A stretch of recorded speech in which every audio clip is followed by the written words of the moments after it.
بسم الله الرحمن الرحيم. رب اشرح لي صدري ويسر لي أمري واحلل عقدة من لساني يفقه قولي، وصلى الله على سيدنا محمد وعلى آل سيدنا محمد كما صليت على إبراهيم وعلى آل إبراهيم إنك حميد المجيد.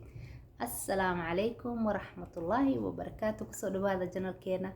gacmo furan iyo qalbi saafi oo idin soo dhaweynaya Soomaali weyn waan idin salaamaya meel walba joogtaan maalin wanaagsan. waxaan idin rajeynayaa kulligiin inaad ku noolaataan nabad iyo caafimaad meel walba oo dunida guudkeeda aad ka saarantihiin biidnillaah. mawduuca aan rabo inaan maanta aan ka hadlo waxaa waaye faa'iidada ay leedahay akhrinta suuratul waaqica. faa'iidadeeda lama soo koobi karo. markaad akhrisid oo mar walba aad akhrisid waxaa waaye riwaayado ayaa jira oo laga soo wariyay ibn mas'uud uu soo wariyay maxay ahayd uu soo wariyay waxaa jirto Caaisha in laga soo wariyay wariyaasha qaarkood culimada mufassiriinta qaarkood waxay dhahaan waxa waaye xadiisidaas daciif waaye ay dhahaan daciif waaye ma jiro ma dhahayaan laakiin daciif waaye ku dhahan okay dib ma lahan. adiga markaad wax sameynaysid ama aad wax aad akhrinaysid waxaad akhrinaysaa horta kalaamka Ilaahay quraanka Ilaahay aad akhrinaysaa Ilaahay aad ku tawaasuleysaa ugu dhawaanaysaa ujeed walba aad akhrisan kartaa wax problem ma in kasto ay fiican tahay sideeda barto waxa fiican maalin walba inaad quraanka aad haysatid kitaabka Ilaahay oo saas aad uga gedisid aad fiican oo maalin walba aad akhrisid aad joogtaysid adoon Ilaahay oo waxba aadan karin laakiin Ilaahay waad ugu tawaasuli kartaa wax dhibaato haba yaraatee ma lahan. suuratul waaqica meel badan ayaan ku arkay inay ku soo aroortay ay soo wariyeen wariyaal saxaabadii kamid ahaayeen laakiin mufassiriinta qaar waxay dhaheen wax daciif waay ma loo daliishan karo adiga wax dambi ma la imaan markaad akhrinaysid suuratul baqara haday dhaan ma la daliishan karo iyo haday dhaan waa la daliishan karo adiga maxaa akhrinaysaa mar walba waxa waay aqliga ayaa shaqeynaya Soomaa waxaan aniga aan akhrinayaa quraan min oo Ilaahay agtiisa kalaamka Ilaahay ugu dhawaanaya tijaabi adiga akhri inkastoo quraanka uusan ahayn wax la tijaabinayo oo wax loo ooyahay laakiin maadaama waa la soo wariyay ma la soo warin waa la soo wariyay inay fakhriga diidayso waa ma la soo warin ee tahay adiga tijaabi akhri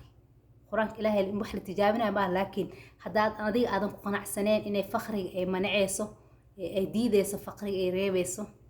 akhri adiga markaas arag noloshaada maxaa iska bedeli fiiri markaas wixii ku soo baxaayo oo maxay ahayd wixii ku soo baxaayo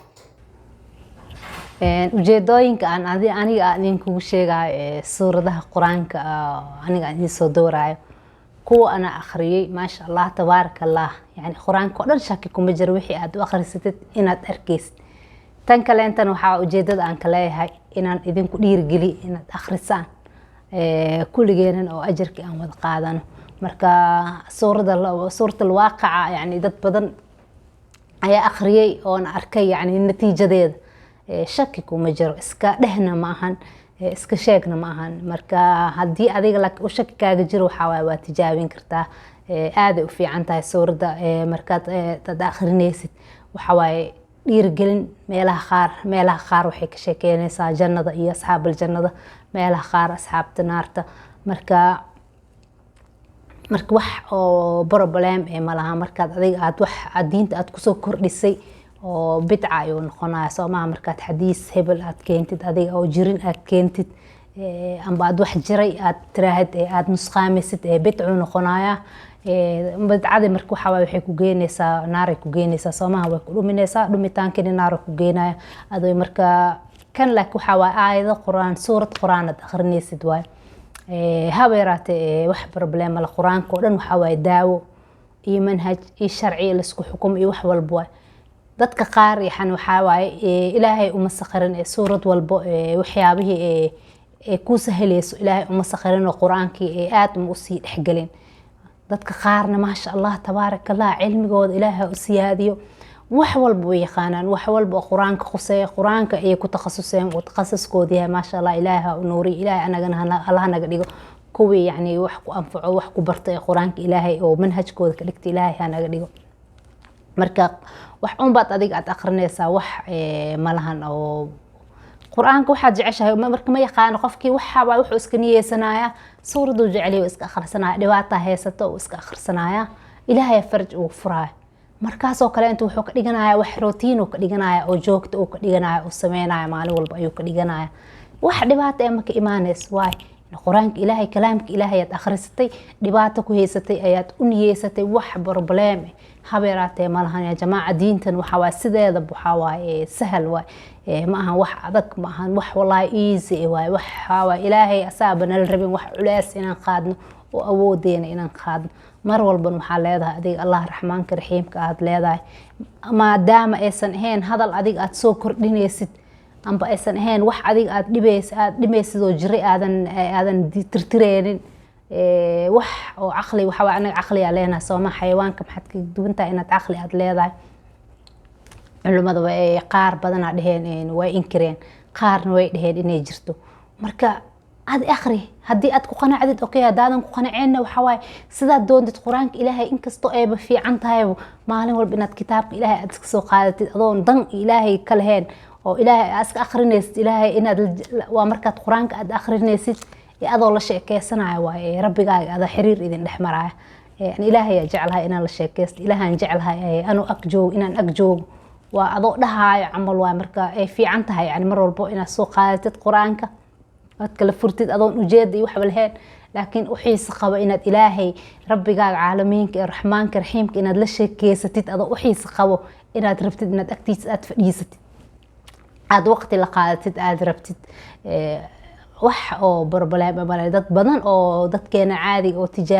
tijaabo ma ahan quraanka laakiin dadkii waxa waa fiiriyay waa tijaabiyay ku dhahay tijaabo ma wax la huwa waay hadaadan maanta aadan waxba aqoon oo quraanka ilaahay uusan ku barin xataa aadan aqoon suurta al-faatiha taqaana waxa wax walba aad akhrisan kartaa muraad walba aad leedahay ilaahay waa kugu siinaya xataa hadaadan faatixada laakiin waa muhiim waa salaadii muhiim u tahay hadaadan akhrin xataa bismillaahir rahmaanir rahiim intaad koob biyo soo qaad aad ku tufi kartaa bismillaahir rahmaanir rahiim bismillaahir rahmaanir rahiim xanuun walba oo ku hay ayuu ka daaweynaa intaas oo kun hadaad akhrisatid